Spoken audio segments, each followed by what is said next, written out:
talk a little bit about an issue that I know you've spoken a lot about, and that I know crops up in the book a lot, obviously, as well. But going back to the day that maybe you found out that positive test had come through. First of all, just describe for us, if you can, what the emotions that were running through you when you found that out were. Well, I'm sure we've all, as individuals, been through somewhere where we've had disappointment. Whether it's a passing in the family, you haven't got the grades, you never got your job. That disappointment. It's to say, it's just, with me, that was it. My sport was gone. That was it. Most people recover and get back to their normal lives. That was it. My routine was absolutely gone for 2 years. Period. My image was tarnished, my respect, my integrity, that was it. It was gone.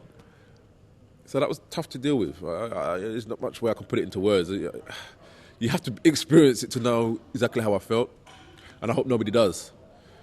But for the sheer fact that, again, my determination got me back. What else was I going to do? Flip burgers in McDonald's? I just weren't doing. That's just not me. So, again, I used the opportunity to educate myself, sit down, have meetings. You know, I was expecting my first child, so that in itself helped out a lot. But more importantly, as the time drew nearer to me getting back, I got the buzz again. And I thought, well, okay, I made my mistake. We all do in life. And I just keep it simple. I don't sweat the small stuff. I don't make a big deal out of things. You know, people die every day. That's more important. But again, I got myself back into the swing of things, and I came back just as focused as I was before. Was it the effect on your sort of public persona, if you like, and also the effect on your family? Was that the part that was hardest to cope with, or not? Just being spoken about in a way that doesn't reflect me as the individual that's sitting in front of you now. The image they portrayed me to be in the paper just confused me a little, as they don't know me. But again, I'm using these opportunities to get out there in the public eye and get people to see that I am a human being, and we all make mistakes.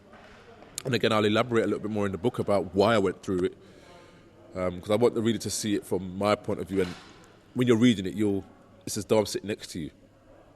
You know, it wasn't ghost-written. I sat there for 5 months writing. And at times it was very demanding. I was tired. I just didn't want to go through all the emotion all over again. But again, it was good that I got it off my chest. And again, I just want to use that book as a reference point to kids to not go down the same road as me. And obviously there was, you explain it all in the book, but it wasn't as though there was some sort of one individual moment where it was a question of saying, take this or don't take this. It wasn't as simple and clear-cut as that. Well, life never is. There's always options. You have decisions to make. And I made a decision. You know, right or wrong, I made a decision. And I made it back based on a lack of knowledge. I'd never taken drugs before prior, so it was either yes or no. You know, I had the option of being the fifth man in the world or the fastest man in the world. What do you do? You know, at an age where you're easily influenced, 22, 23 years old, you're going to make a silly decision. We all do. But it's what defines an individual is how well they come back from that mistake and come back a better person. So you mentioned just now the message that you hope now that it gives to young athletes who may find themselves in a similar position and may be being told by somebody, you can be this much faster, you can be the best if you make this decision. And obviously you hope now that your example perhaps is helping youngsters to make the correct decision. Well, that's what's the key here. And those that ever contemplate doing that, then think twice. Because it will eventually catch up with you. Whether it be overdosing or the testers, it just happens.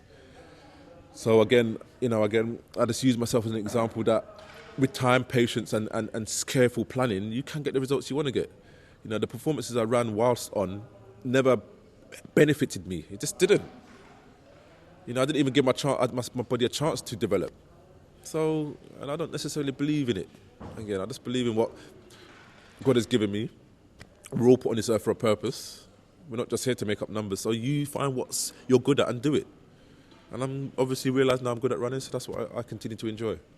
There is the argument that's often suggested with how difficult it is now to regulate and what counts as a drug, what counts as an aid to your diet or whatever. There's an argument out there saying regulate everything. Is that a fair argument, do you think, or not? I would disagree. I don't think that's safe to do, based on my experience.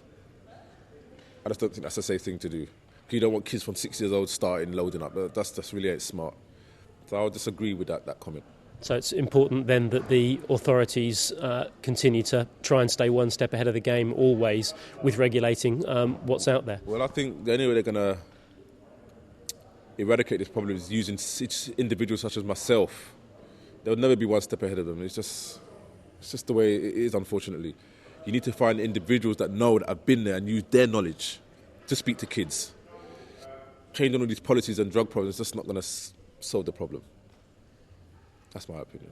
So it's about individuals being used as an ambassador, perhaps, and getting the message across to kids face to face. Well, they do it with guys that go in prison, guys that pickpocket. They teach them how to improve locks. So why don't they follow the same theory? But again, these are just things off the cuff. That's the way I see it. It should be done. But who am I?